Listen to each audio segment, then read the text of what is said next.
Hey, how's it going, everyone? My name is Jim, and welcome to FSD Driver. Today, we're taking a zero intervention drive to the Mall of America. Now, this drive has been a fantastic drive. We have a blue sky, it's nice and sunny out. The car handles very well, but there are some small little things throughout the video that I noticed that the car kind of does. These are like unique things where they're not interventions, but the car really just doesn't act normal. So, like all my videos, what I'm going to do is I'm going to speed it up to 800 and then I'll slow it down and let you guys know where the issues actually are.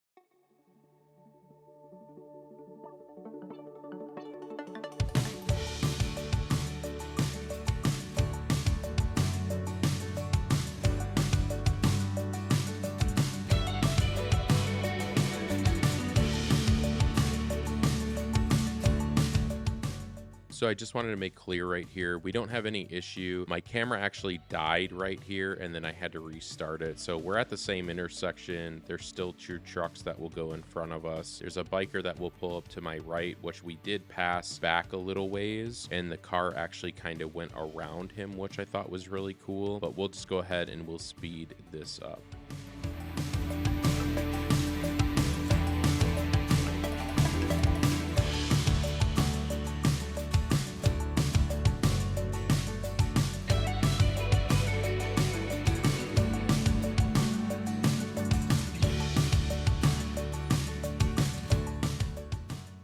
So at this point, this is kind of the weird thing that I've noticed with my car is we need to move over, so it's going to put its blinker on, but then it's going to shut its blinker off. But the problem with this is it still needs to move over to the left lane and it doesn't have its indicator on right now. So if I was a normal driver driving myself and I needed to move over, I would just keep my indicator on. I would wait until that white truck gives me some clearance, and then I would move over. But now when it does the second lane change, it will put its blinker on now and it will move over right away. So the inconsistency of switching lanes is definitely a weird thing, but I definitely did not intervene with it.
So now there's a car to my right and it is merging into my lane. And all of a sudden you'll notice the patches of dark on the ground between new pavement and old pavement. And my car right here just kind of starts to move left and right while it's going across this bridge. It slows down a little bit, but then it does maintain its speed and there's no intervention.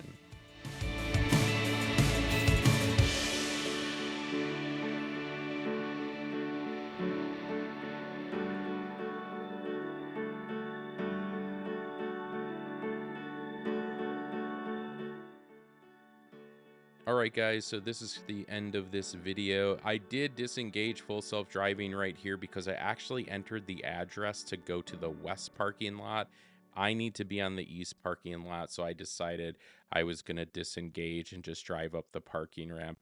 I also did the auto a park feature in the car in this ramp, and it worked out fantastic.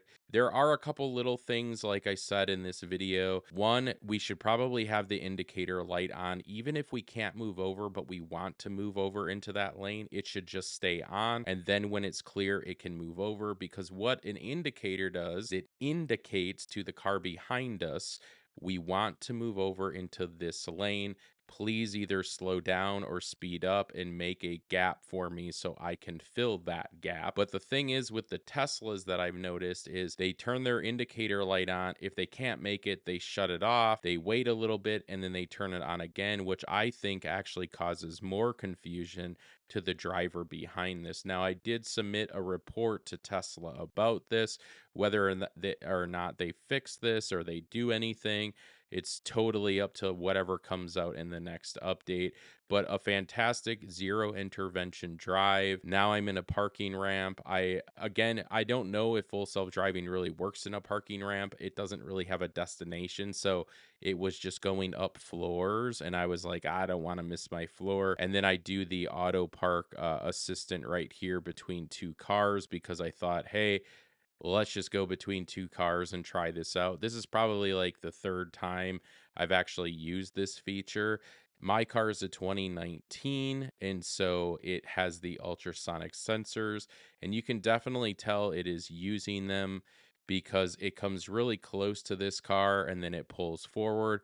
But it does do something strange here too at the end where it's basically perfectly parked and I'm thinking like, "Oh, now I just pop open my door," but then the car starts to pull forward and then it backs out, and it wasn't until the very last second when the car actually parked I was like, "Oh, it's trying to put even space between both of the lines on the side of my car." So here we go. The car kind of just stops and then I'm thinking like, "Oh, it's time to get out," but then it just starts to pull forward and then what it's doing is it's just adjusting its wheels and it's basically just making sure it's even. So, thanks for watching. I hope you guys have a good one.